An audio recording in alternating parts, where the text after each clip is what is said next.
Hello, in this video I will tell you how you can create a web application using Microsoft Azure App Services.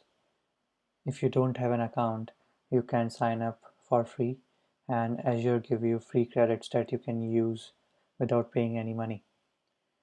So let us start.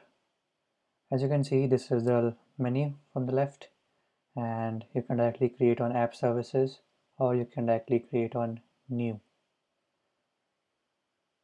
Once it's loaded, what we are interested is in web and mobile. So this one shows all the featured apps, but what we're interested is in the see all section, where you can see all the ready to use templates are available. So as you can see, there are so many apps that you can just select as a template and start using. However, I would like to create a ASP.NET MVC application in this video. So I have two options, as you can see. One is for empty app and one is for starter web app. I will choose this one so that I have something to show you when it's all ready to be used. And I then read the description over here and then create. Now the next blade will show me a few of the important things that I should fill up. And the first is the app name. So I'm just going to write app test, which is not available. Hopefully this one should be available. Yes, it is.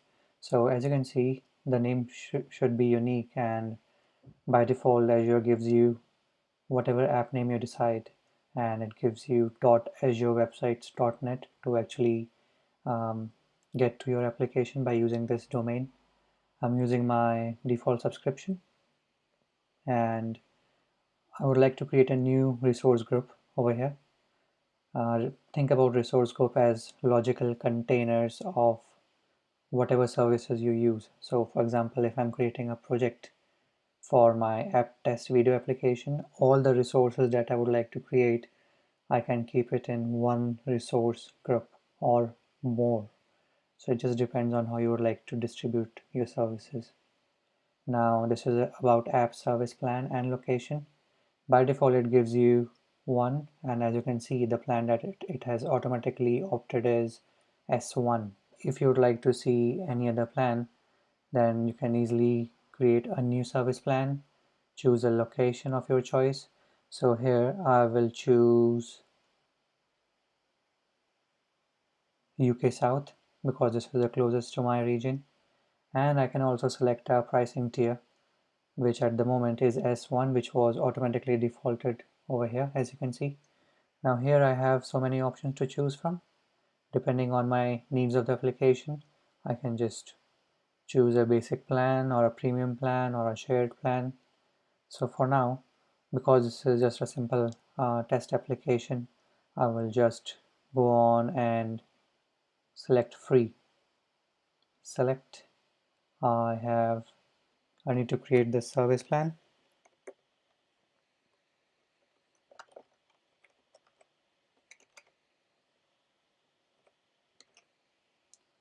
So I give it a name and click OK.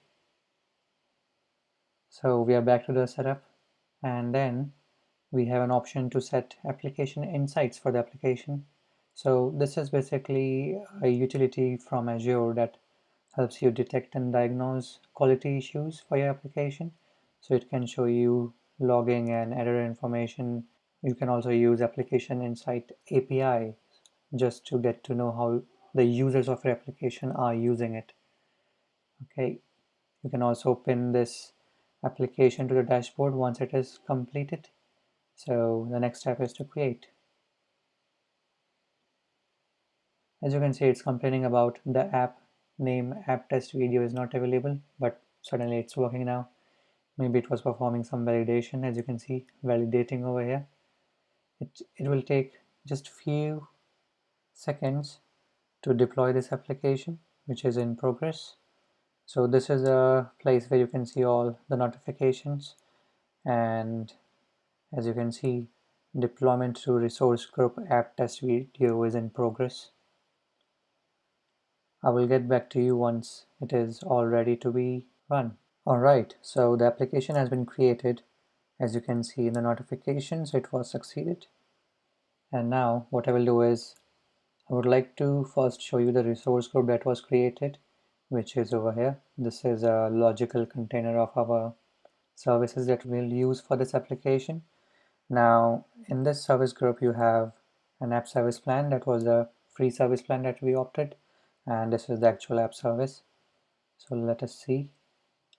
This is the apps service application, and basically on the overview tab, I can see few essentials information. I can stop this application when it's not needed. I can directly browse it. I can restart it just like any local application. I can delete it as well. And these are the published profiles that I will show you in our next video, that how you can use these profiles. And I've got few dashboard information over here, which is for request, response time, HTTP errors, data in and out, and so on. You can create these useful dashboards on the fly. All right, let's browse this application. So this is same as when you create starter web application using Visual Studio. And as you can see, it's like up and running in few seconds.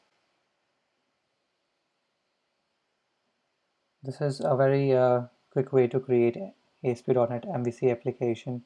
As I said, it can also be used to create any other application type like Node.js, PHP, and so on. This sums up my video. Please subscribe to my channel and like this video.